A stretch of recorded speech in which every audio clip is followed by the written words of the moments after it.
దేవుని నామమునకు మహిమ కలుగును గాక. మన ప్రభువును రక్షకుడు యేసుక్రీస్తు నామమున మీ అందరికీ శుభాభివందనములు తెలియజేస్తూ ఉన్నాను. ఈరోజు మన ధ్యాన గ్రంథము నుండి లూకా సువార్త 15వ అధ్యాయము 18వ వచనం. తండ్రి, నేను పరలోకమునకు విరోధముగాను నీ ఎదుటను పాపము చేసి తిని. చూడండి, తప్పిపోయిన కుమారుడు తన తండ్రిని వెతుక్కుంటూ వచ్చి ఆయన ముందు నిలబడి ఎలా అంటా ఉన్నాడు, తండ్రి, నేను పరలోకమునకు విరోధముగాను నీ ఎదుటను పాపము చేశానని మాట్లాడుతూ ఉన్నాడు. మనం ఇక్కడ యేసుప్రభువు వారి చక్కని ఉపమానాన్ని చూస్తూ ఉంటాం. ఆయన ఉపమానం చెప్తూ, ఒక మనుషునికి 2 కుమారులు ఉన్నారు. అయితే వారిలో చిన్నవాడు ఆస్తి అంతా కూడా ఆమె వేసుకుని, నాకు కావలసిన భాగం కావాలని చెప్పి తీసుకుని వెళ్ళి ఇష్టానుసారంగా తిరిగి తాగి సుఖించి సంతోషించి వ్యర్థమైన పనుల కొరకు తన ధనాన్ని వినియోగించి అంతా కూడా పాడు చేసి చివరికి ఆకలితో అలమటించిపోయిన సందర్భాన్ని మనం చూస్తూ ఉంటాం. చివరిగా అతనికి ఏమీ లేని పరిస్థితుల్లో బక్క చిక్కిపోయి బలహీనమైపోయి కృంగిపోయి తండ్రిని వెతుక్కుంటూ నా తండ్రి దగ్గరికి వెళ్తే ఆహారం దొరుకుతుంది కదా అనే ఆశతో తండ్రిని వెతుక్కుంటూ వచ్చి తండ్రి ముందు నిలబడి అంటున్నాడు, తండ్రి, నేను పరలోకమునకు విరోధముగాను నీ ఎదుటను పాపము చేసి తిని అని అంటా ఉన్నాడు. ఈ రోజున మనము కూడా మన జీవితంలో దేవునికి వ్యతిరేకముగాను పరలోకమునకు విరోధముగాను పాపము చేస్తా ఉన్నాం. తప్పిపోయిన కుమారుడు పాపము చేసినంత కాలము తను ఎక్కడ ఉన్నాను, ఎలా ఉన్నాను, ఏం చేస్తున్నాను అనే విషయాన్ని గ్రహించుకోలేదు. కానీ తప్పు తెలుసుకున్న తర్వాత వచ్చి అంటా ఉన్నాడు, నేను పరలోకమునకు విరోధముగాను నీ ఎదుట పాపం చేశాను. పరలోకమునకు విరోధముగా ఈరోజు మనం చేసే పాపాలు పరలోకమునకు విరోధముగా ఉంటూ ఉన్నాయి. దేవుని ఎదుట మనం పాపం చేస్తూ ఉన్నాం. దేవుడు చూడనుకుంటూ ఉన్నాం, దేవుడు గమనించట్లేదు అనుకుంటూ ఉన్నాం, దేవుడు పరిశీలించట్లేదు అనుకుంటూ ఉన్నాం. కానీ ఆయన కన్నులు ప్రతి స్థలం మీద ఉన్నాయి. ఆయన అందరినీ కూడా చూస్తూ ఉన్నాడు. కనుక కుమారుడు తప్పు తెలుసుకుని ఇలా అంటున్నాడు, పరలోకమునకు విరోధముగాను నీ ఎదుట పాపము చేస్తాను. పరలోకములో ఏముండదండి?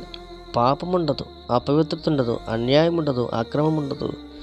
పరలోకంలో ఉండేది ఏంటి? ప్రేమ, పరిశుద్ధత, మంచితనము, దీర్ఘశాంతము, దయలత్వము, ఆశానిగ్రహం. గనుక తప్పిపోయిన కుమారుడు అన్ని కోల్పోయాడు. ప్రేమను కోల్పోయాడు, మంచితనం కోల్పోయాడు, ఆశానిగ్రహం కోల్పోయాడు, దయలత్వం కోల్పోయాడు, పరిశుద్ధతను కోల్పోయాడు. గనుకనే తప్పు తెలుసుకుని వచ్చి అంటున్నాడు, పరలోకమునకు విరోధంగా పాపము చేస్తాను. ఈరోజు మనం చేస్తున్న పాపము పరలోకమునకు విరోధంగా చేస్తూ ఉన్నాం. మనం చేసిన పాపాలను బట్టి మనం సంతోషిస్తూ ఉంటే పరలోక రాజ్యాన్ని చేరలేమనే సత్యాన్ని మనం గుర్తించాలి. మనం చేస్తున్న ప్రతి పాపము కూడా పరలోకమునకు విరోధముగా దేవుని ఎదుట చేస్తున్నామనే విషయాన్ని గమనించి మన ఆత్మీయ జీవితాన్ని కట్టుకోవాలి. దావీదు అంటా ఉన్నాడు, నీకే విరోధముగా, కేవలము నీకే విరోధంగా పాపం చేస్తాను అంటున్నాడు. ప్రభువా, నీకు వ్యతిరేకంగా నీకు విరోధంగా పాపం చేస్తాను దావీదు మాట్లాడితే, తప్పిపోయిన కుమారుడు అంటున్నాడు, పరలోకమునకు విరోధంగా పాపం చేస్తాను. కనుక దేవుని బిడ్డ, ఈరోజు మనం చేసే పాపములు మనల్ని పరలోక రాజ్యం చేరకుండా అడ్డుకుంటూ ఉన్నాయి, పరలోక రాజ్యాన్ని స్వతంత్రించుకోకుండా అడ్డుకుంటూ ఉన్నాయి. కనుక చాలా జాగ్రత్తగా మన ఆత్మీయ జీవితాన్ని నిర్మించుకోవాలి. మన మాట, మన ప్రవర్తన, మన ఆలోచన, మన ఉద్దేశాలన్నీ కూడా పరిశీలించుకుంటూ మనం చేసే పాపము ఎవరికి విరోధంగా చేస్తున్నాం, వేటికి విరోధంగా చేస్తున్నాం అనే విషయాన్ని గమనించుకోవాలి. మనం చేసే పాపాల వల్ల పరలోక రాజ్యాన్ని కోల్పోతున్నామనే సత్యాన్ని గుర్తెరగాలి. ఆ విధంగా మన ఆత్మీయ జీవితాన్ని నిర్మించుకుంటూ మనల్ని మనం పరీక్షించుకుంటూ పరిశీలన చేసుకుంటూ దేవునికి ఇష్టమైన బిడ్డలుగా ఎదుగుతూ దేవుని రాజ్యాన్ని స్వతంత్రించుకుందాం. అట్టి ధన్యత కృపా దేవుడు మనకి ఇచ్చి నడిపించి బలపరిచి సహాయం చేయనుగాక. ఆమేన్. ప్రార్థన.